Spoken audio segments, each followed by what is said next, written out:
तो good morning guys. Good morning. तो कैसे हैं आप सब लोग? तो we are here to learn APQP. This is the core tool of 5 core tools, and you can say this is the core tool of quality core tools. So first of all, I want to explain 5 core tools. This is the interviewing question.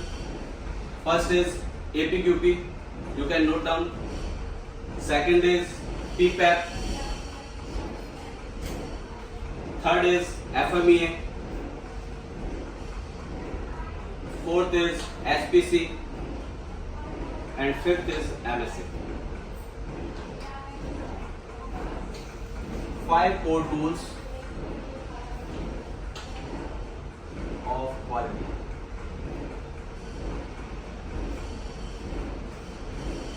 APQP, PPAP, FMEA, SPC,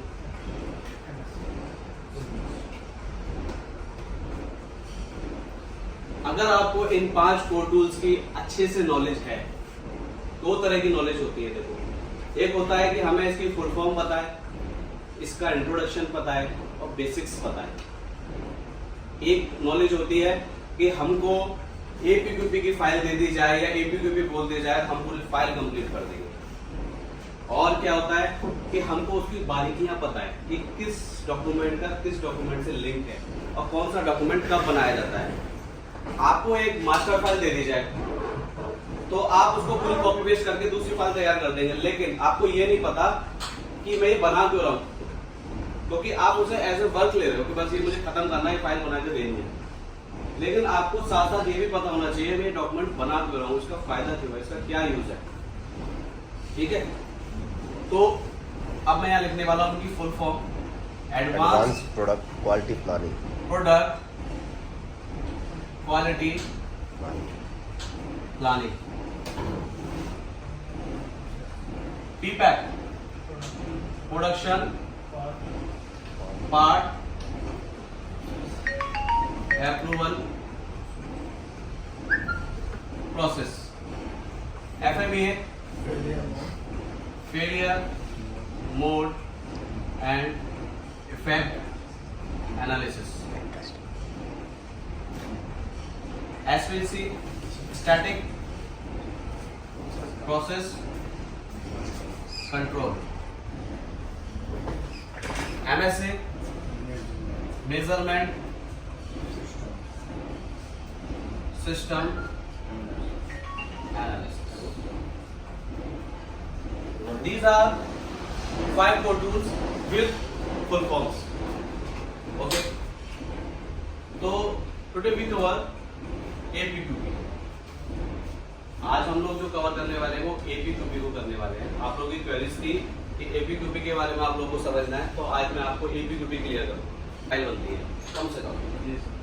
देखते हैं आप आजकल audits में क्या एक trend चल गया है कि ऑडिटर्स ना फाइल को ऐसे वजन करके देख लेते हैं। जैसे आप APQP की फाइल लेके गए, उसने देखा ऐसे हल्की सी लग रही है, 8-10 पेज लग रहे हैं, तो वो उसका माइंड सेट हो जाता है कि इस फाइल में सब कुछ अगर जो भी है वो फेक है और कंप्लीट नहीं है। क्योंकि APQP की रिक्वायरमेंट के हिसाब से वो फाइल इतनी मोटी बन जाती है, तो उसमें डॉक्यूमेंट इतने लगते हैं। ठीक है, इसके 5 फेज होते हैं, 5 phases of APQP।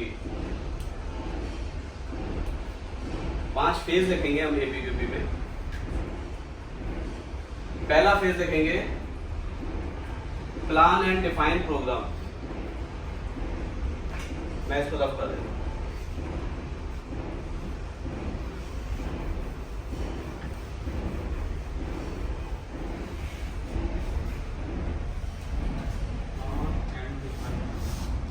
Five phases of APQP. First, plan and define program. दूसरा लिखेंगे product design and development.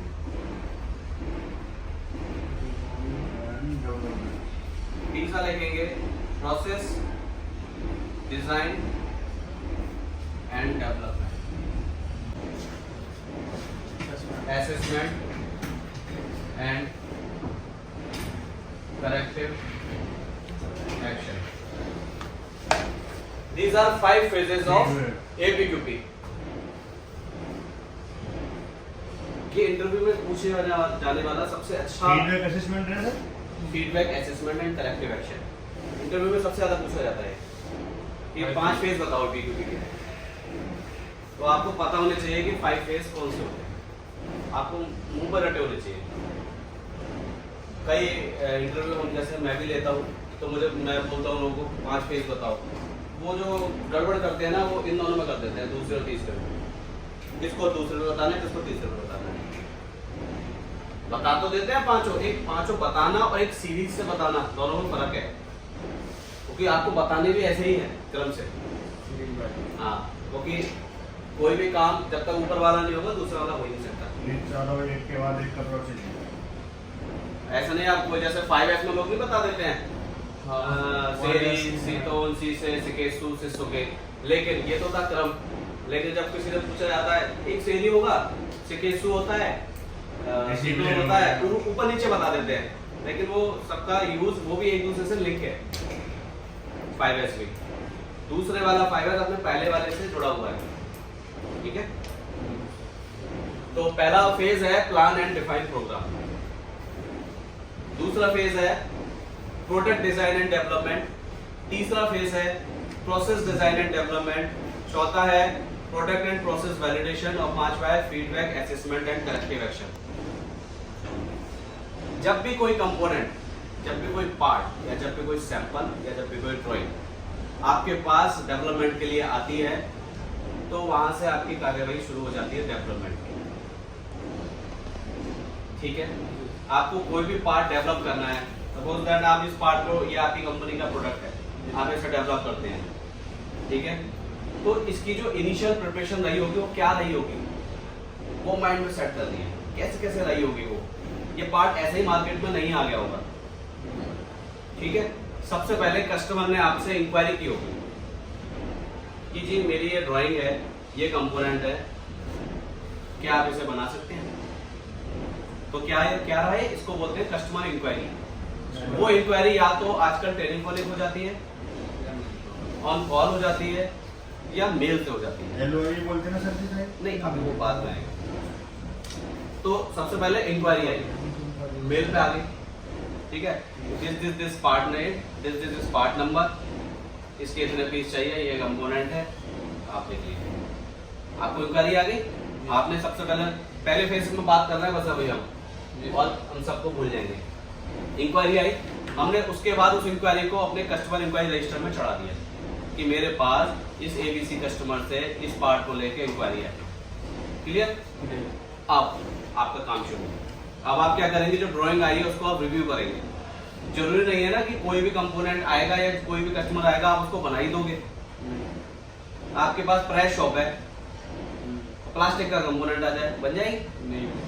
CNC का बन जाएगा। या फिर चलो मैं कहता हूँ प्रेस शॉप का कंपोनेंट है, इतना तो कस्टमर को पता है कि वो उसी हिसाब से आपको इंक्वायरी देगा। मान लीजिए वही आप बना सकते हैं, लेकिन वो उतनी प्रिसाइज आपके पास मशीन्स नहीं है, उतनी प्रिसाइज आपके पास इंस्ट्रूमेंट्स नहीं है, या आपकी कैपेबिलिटी नहीं है। कोई कंपोनेंट है वो 200 टन का बनेगा और आपकी लास्ट कैपेसिटी है 100 टन, तो क्या आप वो कंपोनेंट बना लेंगे? तो आप ड्राइंग को रिव्यू करेंगे। दूसरा पद क्या आया है इसमें निकल के, ड्राइंग रिव्यू। उसके बाद आप करेंगे फिजिबिलिटी स्टडी। फिजिबिलिटी स्टडी, उसके अंदर ये पूरा एनालिसिस किया जाता है, क्या जो ड्राइंग में डायमेंशंस दी हुई हैं आप बना सकते हैं, यस और नो। सिर्फ यस नो में रिप्लाई देना है। अगर यस हाँ हम बना लेंगे, कोई नहीं है, ओडी का साइज इतना है, शीट का साइज इतना है, ये ग्रेड है, आसानी से मिल जाएगा मुझे, या ये आईडी है, ये थिकनेस है, जो भी उसकी साइज है, चैम्फर, एंगल, जो भी आप सब मैनेज कर सकते हो, क्योंकि आप ऐसे कंपोनेंट बहुत बना चुके हो। अगर आपको कोई ऐसी चीज में लगती है कि ये साइज मैं मेंटेन नहीं कर सकता, या ये साइज जो आ रहा है ये मैं बना नहीं सकता, तो आप उसके लिए उसमें नो लिख देंगे और रिमार्क्स में लिख देंगे to be discussed with customer. Customer के साथ आप एक बार डिस्कस करेंगे इसके बारे में, और अगर आपको लगता है ठीक है तो उसको यस पर टिक लगाना। दूसरा क्वेश्चन, इसी में बहुत सारे पॉइंट है। क्या आपके पास उस कंपोनेंट को बनाने के लिए मशीन्स हैं? कई बार ऐसा होता है आप बिजनेस तो उठा लेते हो लेकिन सोचते हो कि कंपोनेंट आएगा उसके बाद हम मशीन मंगा लेंगे। तो अभी आपके पास है? यस है। क्या आपके पास टूल्स हैं या कस्टमर प्रोवाइडेड है? यस पर टिक लगा के रिमार्क्स में लिख देंगे टूल्स प्रोवाइडेड बाय कस्टमर। कई बार कस्टमर अपने खुद टूल दे देता है। क्या जो क्रिटिकल डायमेंशन उस कंपोनेंट में दी हुई है आप उसका सीपी के निकाल सकते हैं, एसपीसी कर सकते हैं, अचीव कर सकते हैं एसपीसी को, जो सीपी की वैल्यू होती है ग्रेटर देन 1.67। क्या ऐसे आप अचीव कर सकते हैं? यस कर सकते हैं। क्या इस कंपोनेंट में कोई भी डायमेंशन ऐसी है जिसे चेक करने के लिए जो इंस्ट्रूमेंट चाहिए वो आपके पास अवेलेबल है? मान लीजिए कोई डायमेंशन प्रोफाइल प्रोजेक्टर पर चेक होगी और आपके पास प्रोफाइल प्रोजेक्टर नहीं है तो आप इसमें यस करेंगे, नो करेंगे? नो करेंगे। कोई डायमेंशन सीएमएम पे चेक होनी है, कोऑर्डिनेट मेजरिंग मशीन, आप उस पर चेक कर सकते हैं? आपके पास मशीन होगी? यस। आपको लगता है ये डायमेंशन उसी पे ही चेक होगी तो आप उसमें लिखेंगे not available, we are planning to buy. ठीक है, क्योंकि आपको अगर बिजनेस चाहिए तो आपको पॉजिटिव दिखाना पड़ेगा उसमें रेस्पॉन्स। उसके बाद क्या जो वेल क्वालिफाइड मैन पावर चाहिए उस कंपोनेंट को बनाने के लिए वो आपके पास अवेलेबल है? Yes, man power is available, supervisor available, staff के लोग अवेलेबल। क्या जो उसकी कॉस्ट से रिलेटेड बात है, प्राइस से रिलेटेड बात है, एफिशिएंट है, प्रोफिशिएंट है, आपके साथ वो कॉस्ट मैच कर रही है? यस। फिर ये सारा डिस्कशन करने के बाद नीचे जितने लोगों ने उस पर एनालिसिस किया हम उसे बोलते हैं CFT, क्रॉस फंक्शनल टीम। नीचे सबके नाम होंगे, डेजिग्नेशन होगी, नीचे उसमें बंदे सब साइन कर देंगे। इसको क्या बोला हमने पूरे चैप्टर को? Feasibility study. ठीक है, इसके अंदर जहां जहां हमने नो कराया था वो अब क्या होगा, वो ऐसे तो नहीं रह जाएगा ना। इसके बाद करेंगे spec review meeting with customer. Spec review meeting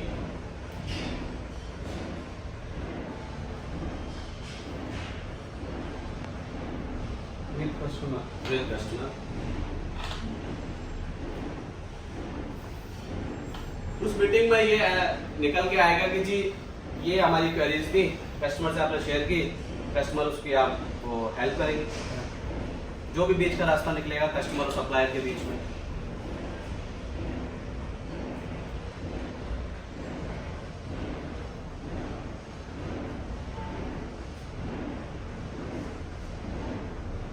इसके बाद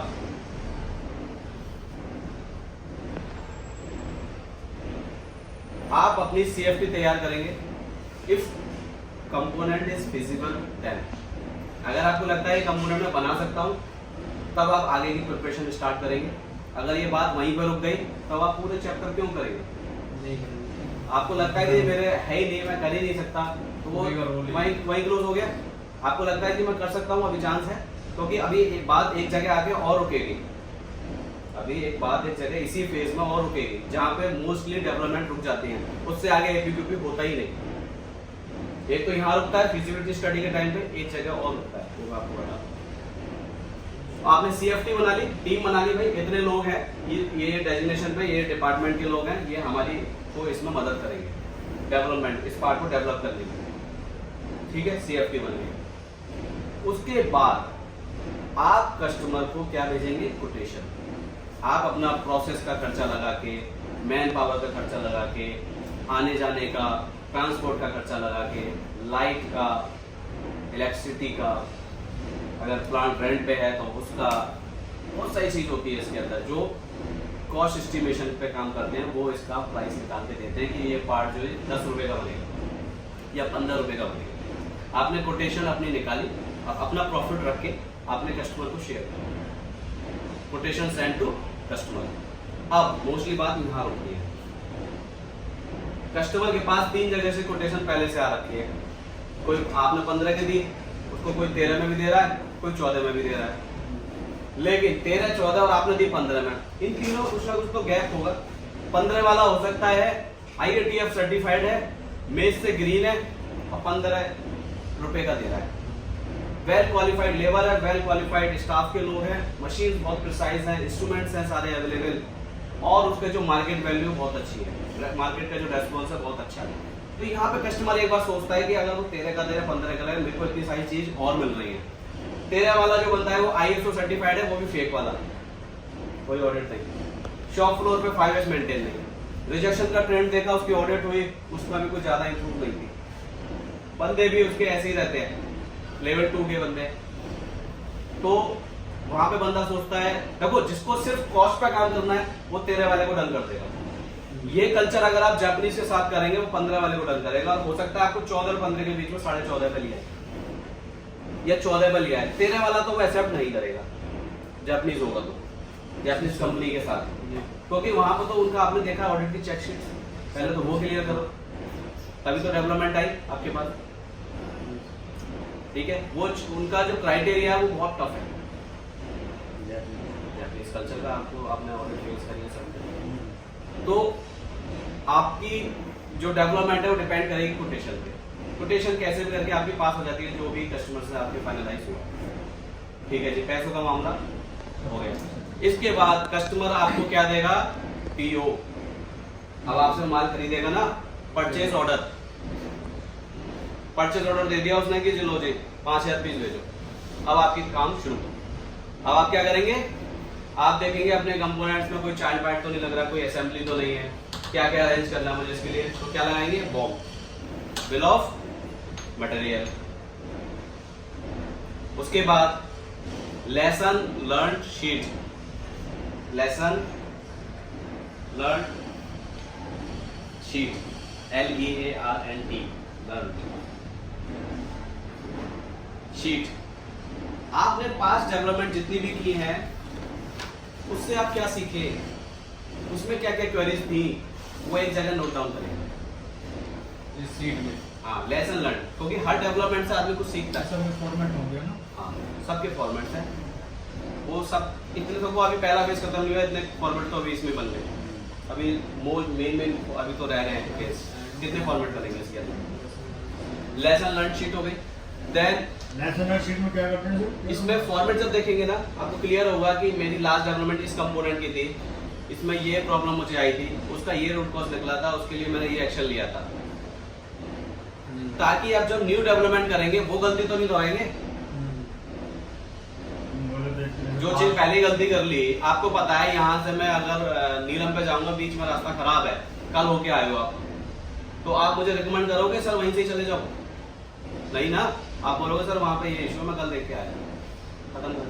पास्ट टर्म कंप्लेंट देखनी पूरी, वो अलग है, PTDB, past trouble database, past problem history, जिसे आप बोलते हैं जापानीज में काकातोरा शीट, काकातोरा। ये है पास्ट टर्म। लेसन लर्न में क्या सीखे, और पास्ट ट्रबल में आपकी इन हाउस, सप्लायर, कस्टमर, तीनों को मिला के जो जो समस्या आपकी रही है, चाहे वो प्रोडक्शन का पार्ट हो, चाहे डेवलपमेंट का पार्ट हो, वो सारी समस्या एक जगह नोट करते जाते हैं। हाँ, TTDB बोलते हैं बहुत से लोग बोलते हैं पास्ट प्रॉब्लम हिस्ट्री, और कुछ लोग बोलते हैं इसे काकातोरा शीट।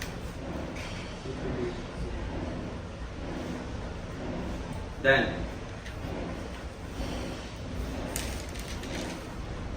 इसी को बोलते हैं काकातोरा। हाँ,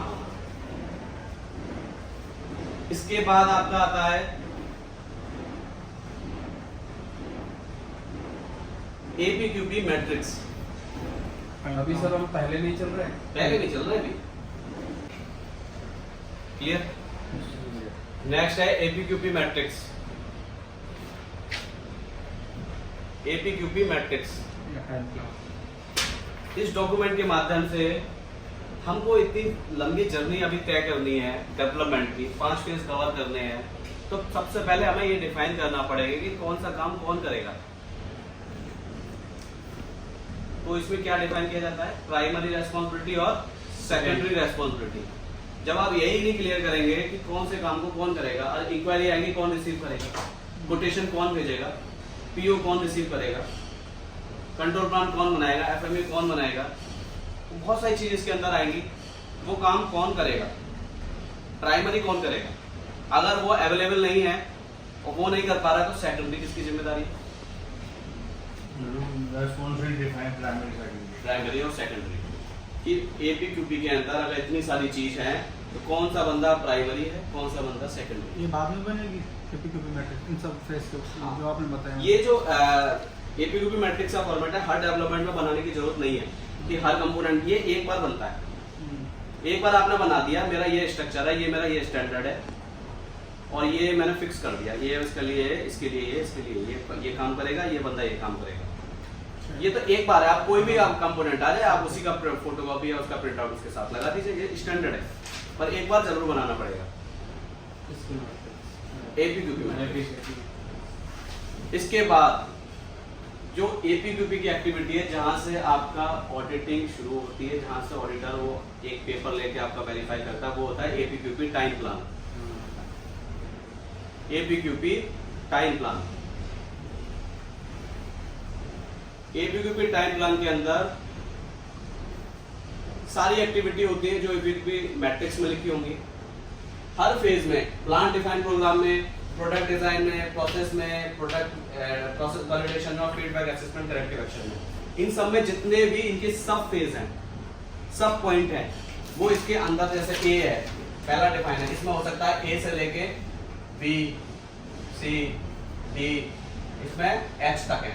फिर ऐसे इसमें कुछ पॉइंट हैं, 5 पॉइंट इसके अंदर है, 7 पॉइंट इसके अंदर है, 8 पॉइंट इसके, 9 पॉइंट इसके अंदर, मतलब ये सारे पॉइंट ऐसे मैट्रिक्स में होंगे, ऐसे टाइम प्लान में होंगे।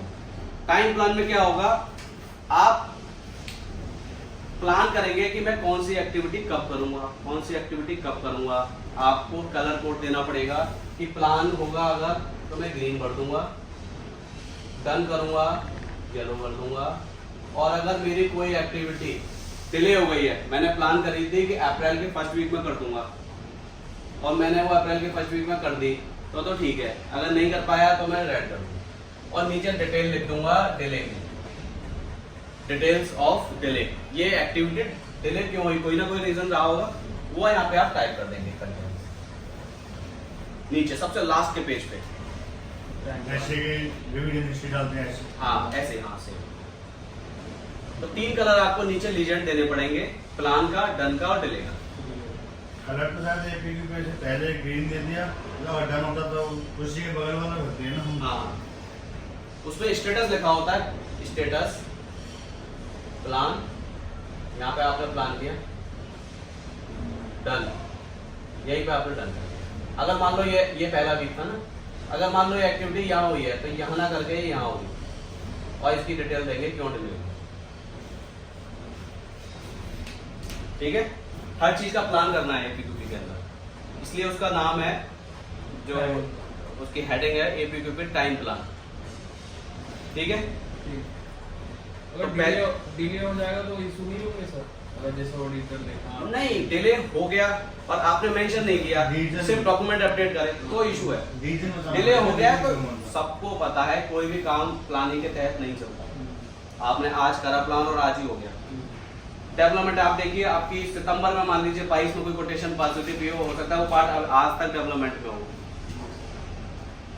चल रहा है जी, डेवलपमेंट चल रही है, टूलिंग का काम चल रहा है, डिस्कशन चल रहा है। तो जरूरी नहीं है कि आज सुबह बोला कल पार्ट डिस्पैच हो गया, कल पार्ट बना के भेज दिया, हो भी सकता है। एक ये बना रहे हो आप नीले कलर का मार्कर, अब किसी ने बोला काला मार्कर बनाना है, तो सारा प्रोसेस तो सेट है आपका, सिर्फ कलर में थोड़ा ऊपर नीचे चेंज करना है। आपको कोई इसमें ड्राइंग का या फिजिबिलिटी करने का करोगे सारी चीज, लेकिन दिमाग उतना नहीं लगाना, नहीं करना होगा, ये कोई रॉकेट साइंस नहीं है ना इसके अंदर। आप बना के भेजो, हो सकता है 2-3 दिन में फाइनल हो जाए। Similar company. अगर कस्टमर एंड से कोटेशन भी बात अभी रुकी हुई है तो आप रुके ही रहोगे आप। ठीक है, तो यहाँ पे हमारा ये खत्म होता है पहला फेज, टाइम प्लान हमने डिसाइड कर लिया।